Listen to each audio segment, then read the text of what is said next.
Hey, welcome back to Hillbilly Hippie Honeybees. This is Clint Baker. And so we've been having a big push to try to pass a bee bill here in the state of West Virginia to protect beekeepers in the city limits. And that's brought up a lot of questions, and it has brought up a lot of conversation, good conversation. So stick around and listen to what we have to say here.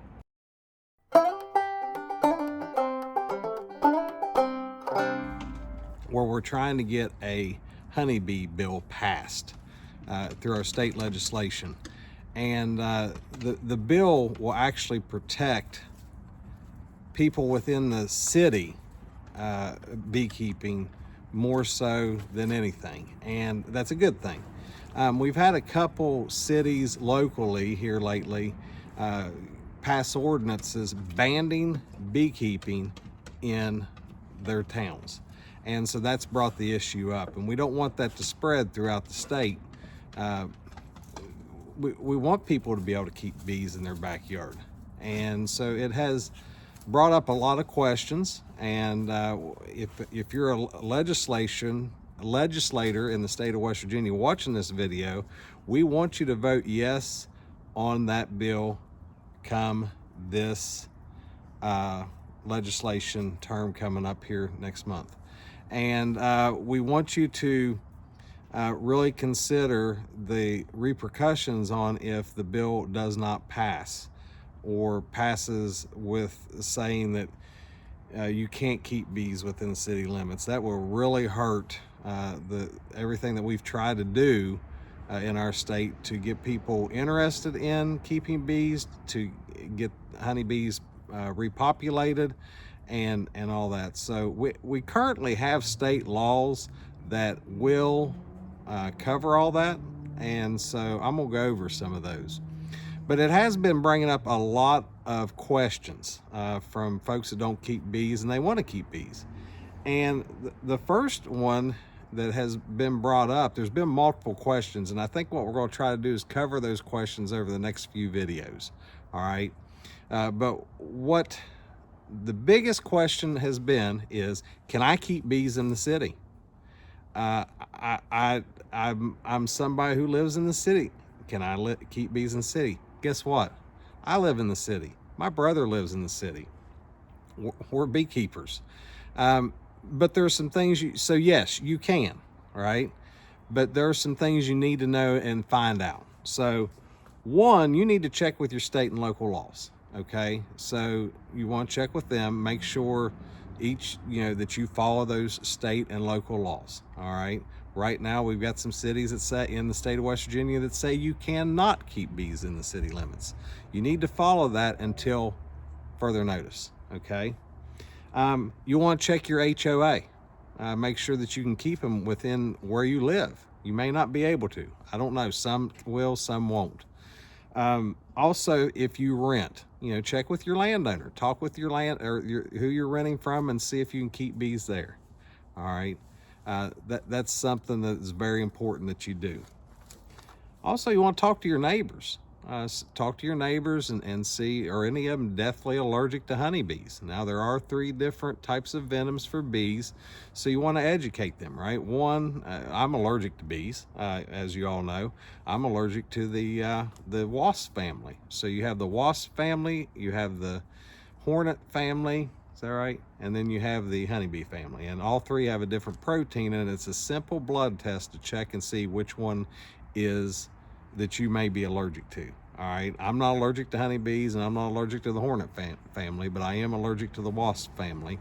And guess what? There's a lot of yellow jackets, there's a lot of red wasps and those types of things out in our apiary, and I have to carry an EpiPen for that. Okay, so talk to your neighbors. You can sweeten them up a little bit, right? You can sweeten them up and give them some honey. And if they know they're getting honey and all, like our neighbors here, they are on board 100% with it. Matter of fact, they're all out planting gardens every year, flower gardens, trees, shrubs, and everything, just trying to give more sources for the honeybees to go get into. All right, so let's start with the city laws here that we have in Nitro.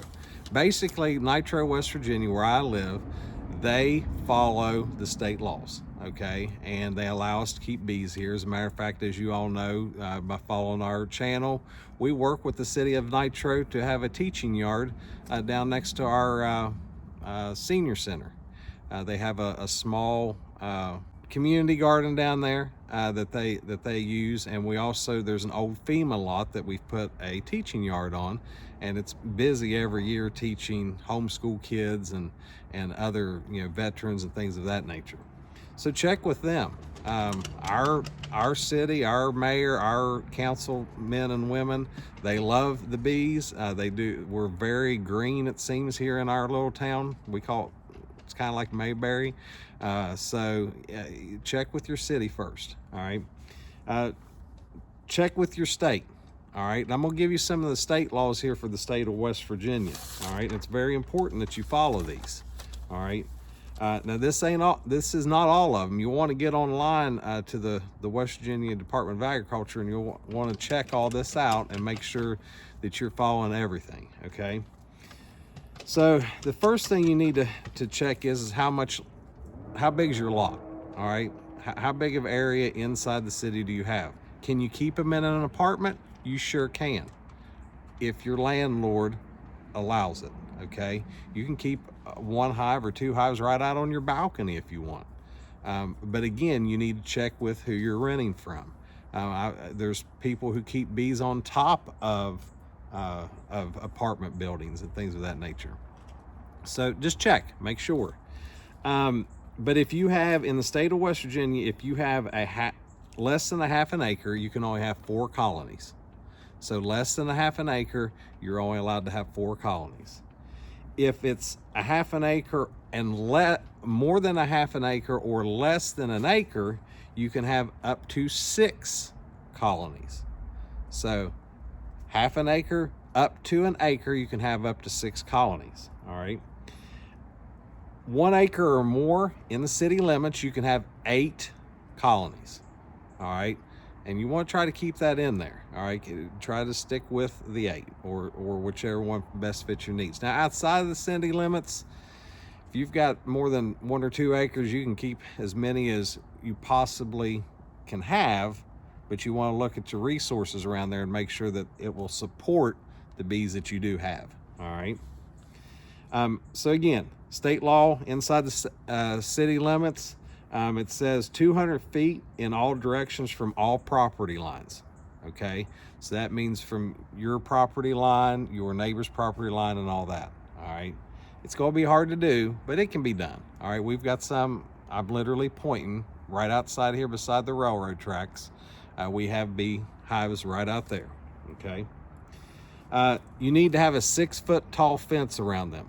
What's that for? Well, that's to redirect their flight path and to get them up and above everybody who may be sitting on the patio like I am right now. Okay, and so you'll want to have that 6-foot fence up so that they can, as they take off, they'll reach above and beyond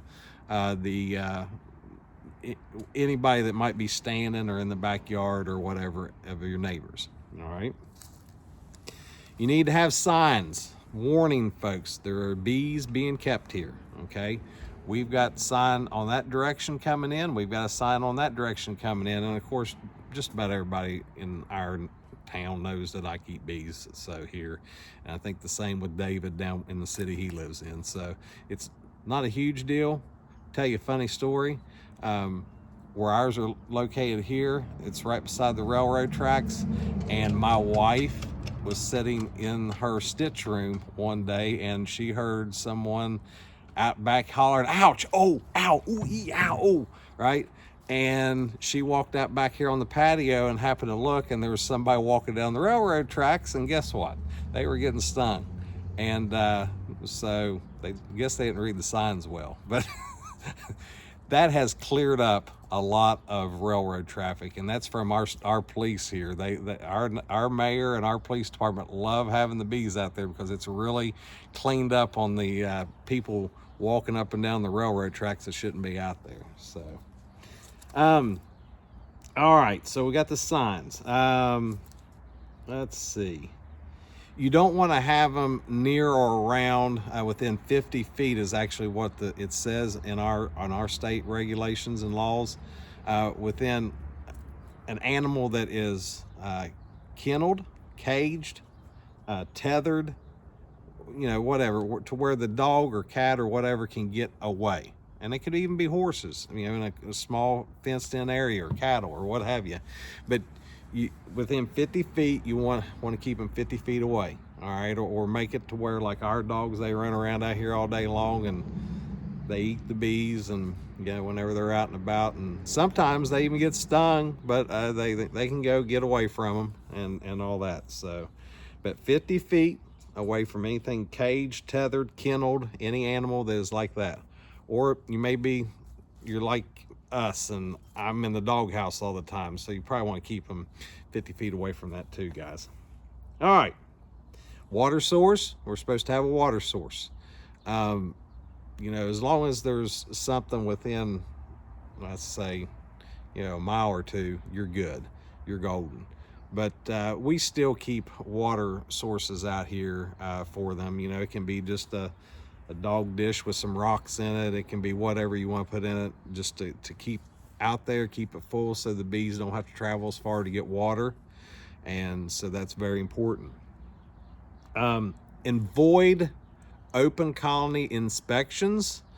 Like if there's a lot of neighbors, maybe they're having a party next door, you don't want to do open colony inspections then. Or you as a beekeeper know when your bees are more likely to be aggravated, be a little spicy.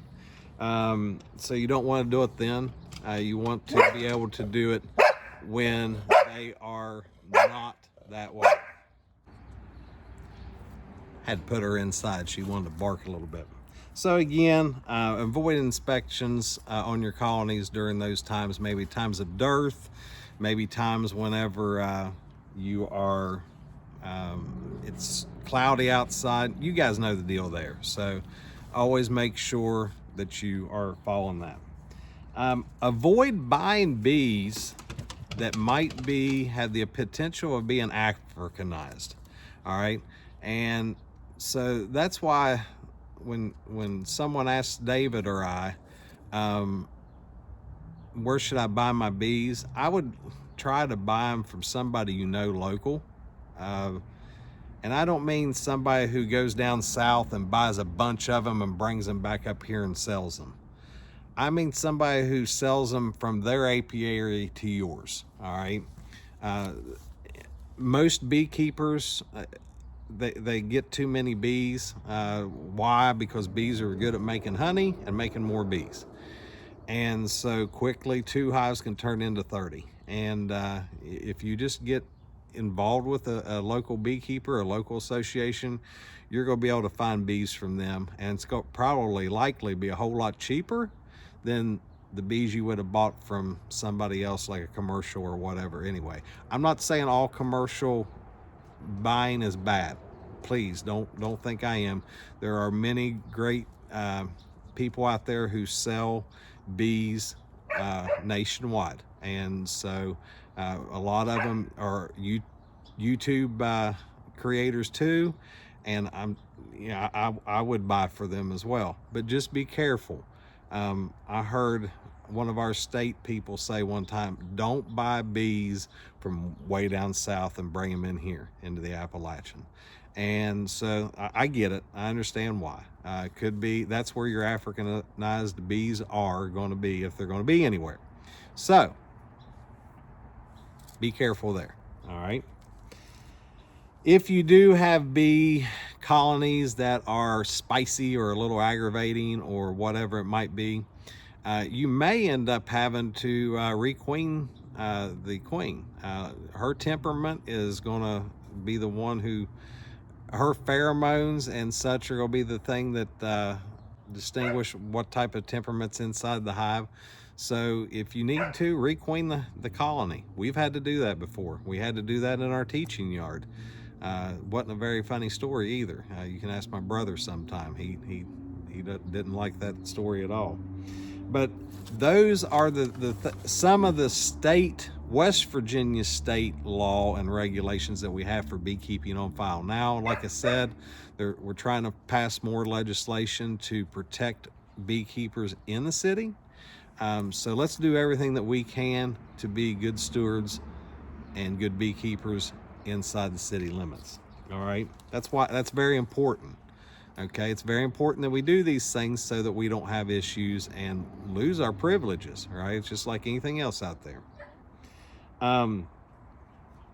Let's see.